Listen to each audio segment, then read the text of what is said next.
নমস্কার বন্ধুরা, আমি রূপা আবারও একটা নতুন স্বাদের রেসিপিতে সবাইকে স্বাগত। আজ তৈরি করে দেখাবো একদম নামমাত্র তেলে মুখরোচক স্বাস্থ্যকর টিফিন রেসিপি। এইভাবে টিফিন বানিয়ে স্কুলের টিফিনে কিংবা সকাল বিকেলের জলখাবারে বাচ্চাদেরকে দিতে পারেন। এটা দেখতে যেমন আকর্ষণীয় হয় আর খেতেও ভীষণই ভালো হয়। এখানে আমি চা চামচের 2 চামচ তেল নিয়েছি আর প্রথমে দিয়ে দিলাম সরু লম্বা করে কেটে রাখা গাজর। দুটো মিডিয়াম সাইজের গাজর কেটে পরিষ্কার করে ধুয়ে নিয়েছি।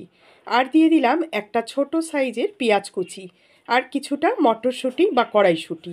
পরিমাণ মতো নুন দিয়ে দিলাম, অল্প একটু হলুদ দিলাম, দিয়ে এ সবজিগুলোকে একটু ভেজে নেব।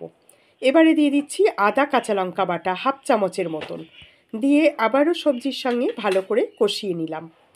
মশলার বাটি ধুয়ে একটু জল দিয়ে দিলাম আর দিয়ে দিলাম ভাজা মশলা, জিরে, দারচিনি আর ছোটো এলাচ একসঙ্গে ভেজে গুঁড়ো করে নিয়েছিলাম।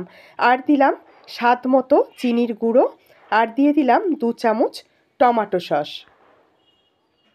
মিষ্টি অল্প একটু দিতে হবে, তাহলে এটা খেতে খুবই ভালো লাগবে। আর দিয়ে দিচ্ছি সেদ্ধ করা আলু। সেদ্ধ করা আলুগুলোকে আমি একটু হাত দিয়ে ভেঙে দিয়েছি, তাতে খুব ভালোভাবে সবজির সঙ্গে মিশে যাবে।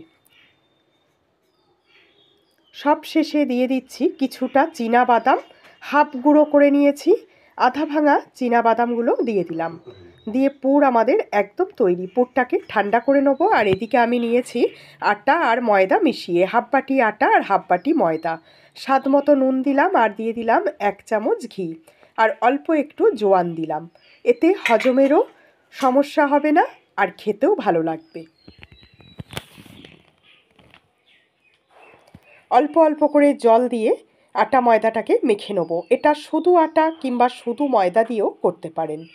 নরম করে মেখে নিয়েছি, যেরকম আমরা রুটির জন্য মাখি সেইভাবেই মাখতে হবে। এবারে এর থেকে ছোট ছোট করে লেচি তৈরি করে নিলাম। লুচির যেরকম লেচি করি তার থেকে একটু বড় করে লেচিগুলো করেছি। অল্প করে আটার গুঁড়ো দিয়ে লম্বা করে বেলে নিতে হবে। একটু লম্বাটেভাবে বেলবো, তাতে সুবিধা হবে। এইভাবে বেলে নেওয়ার পর মাঝখান থেকে আমি 2 ভাগ করে নিলাম। একটা ভাগকে এইভাবে হাতের ওপরে নিয়ে এই রকম করে ভাঁজটা দিয়ে নিতে হবে। একটু লক্ষ্য করুন ভাঁজটা, তাহলে ভাঁজটা দেওয়া খুবই সহজ হবে। এইভাবে ভাঁজটা করে নেওয়ার পর এর ভেতরে দিয়ে দেবো পুরটা। পুরটাকে একটু চেপে চেপে এইভাবে দিয়ে নিতে হবে। পুর দেওয়ার পর মুখটাকে ভালো করে আটকে নিতে হবে আর পিছনের দিকটাকে এইভাবে একটু ভাঁজ দিয়ে নিতে হবে। ঠিক যেরকম মিষ্টির দোকানের সিঙাড়াগুলো তৈরি করে এইভাবেই তৈরি করে। মুখটা মুড়ে নেওয়ার পর একটু চেপে নিলাম। একটা টিফিন আমার তৈরি হয়ে গেল। এইভাবে আমি সব কটা তৈরি করে নেব।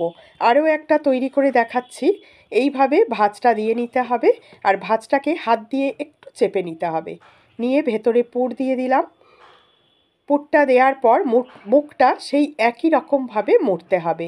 পিছন দিকে একটা ভাঁজ দিয়ে নিয়ে এইভাবে মুড়ে নিতে হবে। সব কটা একই রকমভাবে তৈরি করে নিতে হবে।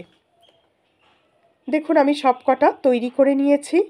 এবারে চলে যাব গ্যাসের কাছে।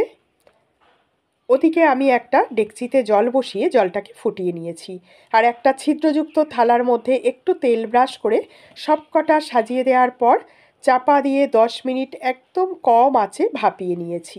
এই টিফিনগুলো ভাপাতে খুব বেশি সময় লাগে না, 10 মিনিটের মধ্যেই তৈরি হয়ে যায় আর খুব সহজে তৈরি হয়ে যায়, কিন্তু খেতেও ভীষণ ভালো হয়। আজকের এই টিফিনটা আপনারা অবশ্যই একবার বাড়িতে বানিয়ে দেখুন আর বাড়িতে বানালে কমেন্ট বক্সে জানাতে ভুলবেন না। আমার চ্যানেলে নতুন বন্ধু হলে চ্যানেলটাকে সাবস্ক্রাইব করে নেওয়ার অনুরোধ রইল। ভালো থাকবেন, সুস্থ থাকবেন। আবার আপনাদের সঙ্গে দেখা হচ্ছে নতুন রেসিপি।